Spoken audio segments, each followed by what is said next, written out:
ഡോക്ടറെ ഇവിടെ എപ്പോഴും എന്നെ ഇറിറ്റേറ്റ് ചെയ്തുകൊണ്ടിരിക്കും. അത് കൂടാണ്ട് എപ്പോഴും തല്ലെടുത്തോണം. ഒരു സോറി പോലും പറയൂല. അങ്ങനത്തെ ഒരു സ്വഭാവമാണ് കൊടുക്കുന്നത്.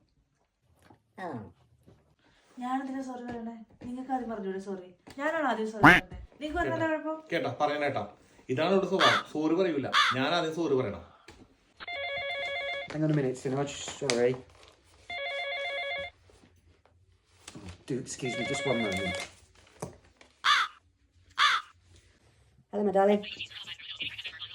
Oh, okay, sorry. Sorry, yeah, okay. I'm sorry. Yeah, okay, I'm sorry. Yeah. Okay, I'm sorry. Yeah. Sorry. Okay. Yeah, got it. Okay. Sorry. Bye. Sorry, my wife called. എൻ്റെ പൊന്നോ, ഇത്രയും സോറി ഒന്നും എനിക്ക് പറയേണ്ടി വരാറില്ല. ഇവനെല്ലാം മനസ്സിലായി. അഡ്ജസ്റ്റ്മെന്റ് ആണ് മോനെ എല്ലാം. അഡ്ജസ്റ്റ്മെന്റ് ചെയ്ത് പോയില്ലെങ്കിലേ അവൾ എന്നെ കാലേ വാരി നിലത്തടിയും. എല്ലാം മനസ്സിലായി. ദീപ്തി തന്നെ മെച്ചം.